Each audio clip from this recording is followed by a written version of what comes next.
रानी और बंदर की अनोखी कहानी।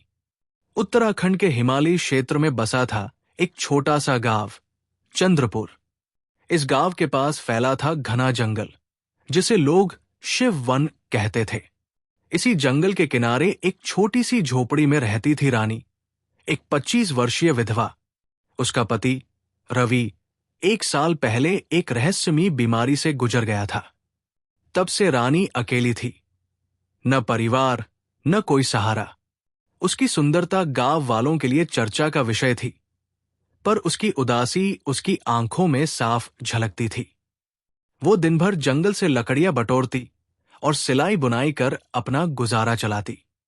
गांव वाले कभी उसका मजाक उड़ाते, कभी पीठ पीछे ताने कसते, पर रानी चुप रहती। एक दिन जब वो शिव वन में लकड़ियां इकट्ठा कर रही थी, एक बड़ा सा बंदर पेड़ से कूदकर उसके सामने आ बैठा।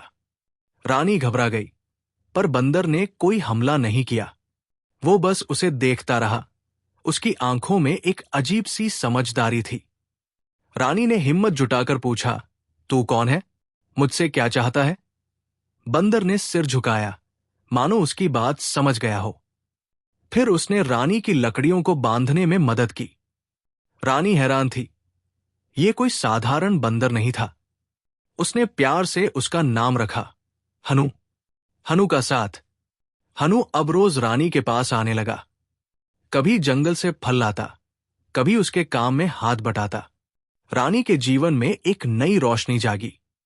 उसकी खोई मुस्कान लौट आई। हनु उसका सहारा बन गया था। एक रात चांदनी बिखरी थी। रानी बाहर बैठी थी और हनु पास ही एक डाल पर। रानी ने पूछा, तू मेरे साथ हमेशा रहेगा ना? हनु नीचे कूदा और उसके पैरों के पास बैठ गया। उस रात रानी को पहली बार अपने अकेलेपन का एहसास नहीं हुआ। एक दिन रानी बीमार पड़ गई। तेज बुखार में वो कांप रही थी। हनु ने जंगल से पौष्टिक फल लाकर उसके सिरहाने रखे। रानी ने कमजोर आवाज में पूछा, तू मेरी इतनी चिंता क्यों करता है? हनु ने जवाब नहीं दिया, बस उसकी आंखों में आत्मीयता झलकी। वो सारी रात उसके पास बैठा रहा। रहस्यमयी बदलाव। कुछ महीनों बाद रानी को अपने शरीर में अजीब बदलाव महसूस हुए। उसे भूख ज्यादा लगती, थकान होती और मछली की गंध अच्छी लगने लगी। एक दिन वो गांव की दाई लक्ष्मी बाई के पास गई। लक्ष्मी ने उसकी नब्ज देखी और बोली, रानी, तू गर्भवती है। रानी सन्न रह गई। ये कैसे संभव है? मेरा कोई पति नहीं। लक्ष्मी ने कहा, सच यही है बेटी। रानी का मन उस बारिश वाली रात की ओर भागा, जब हनु ने उसकी गोद में सिर रखा था। क्या वह रात साधारण नहीं थी? गांव में खबर फैली। लोग फुसफुसाने लगे, एक विधवा गर्भवती। कुछ बोले कोई भूत होगा, तो कुछ ने उसे कलंकित ठहराया। रानी अब और उलझन में थी। हनु अब भी उसके पास आता, पर उसकी नजरें अब सवालों से भरी थी। एक शाम उसने हनु से पूछा, क्या तू जानता है मेरे साथ क्या हो रहा है? हनु की आंखों से आंसू टपके। रानी हैरान थी। एक बंदर रो रहा था। तभी हनु उठा और जंगल में भाग गया। संत का रहस्योद्घाटन। अगले दिन गांव में संत विश्वामित्र आए।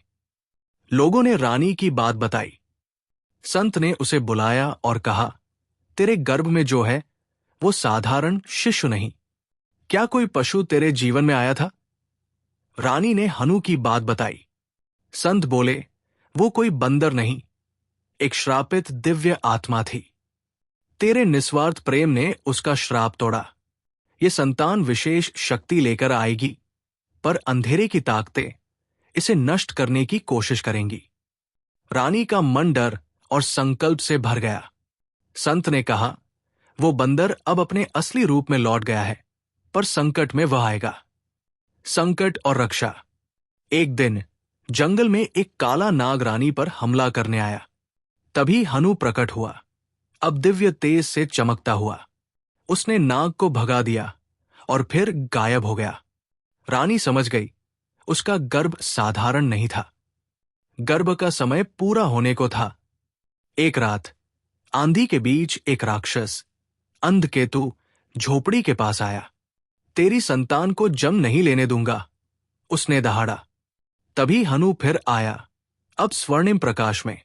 दोनों में भयंकर युद्ध हुआ। हनु ने अंधकेतु को परास्त कर राख में बदल दिया। फिर वो एक तेजस्वी युवक में बदल गया और बोला, मैं विवान, एक श्रापित देवपुत्र हूं। तेरा प्रेम मेरी मुक्ति बना। तेरी संतान सृष्टि का रक्षक है। दिव्य जन्म। उसी क्षण रानी को प्रसव पीड़ा हुई। विवान ने उसका साथ दिया और एक दिव्य बालक जन्मा, जिसके मस्तक पर चमक रहा था। विवान बोला, इसका अनिरुद्ध अनिरुद्ध रखो। ये सत्य का प्रतीक है। मैं संकट में लौटूंगा। फिर वो प्रकाश में विलीन हो गया। नया विश्वास। रानी ने अनिरुद्ध को सीने से लगाया। गांव वाले अब उसे देवी मानने लगे। वो जानती थी कि उसका पुत्र एक बड़े उद्देश्य के लिए जन्मा है। हर रात वो आकाश को देखती और सोचती, जब संकट आएगा विवान लौटेगा। ये प्रेम, त्याग और दिव्यता की कहानी युगों तक गूंजती रही।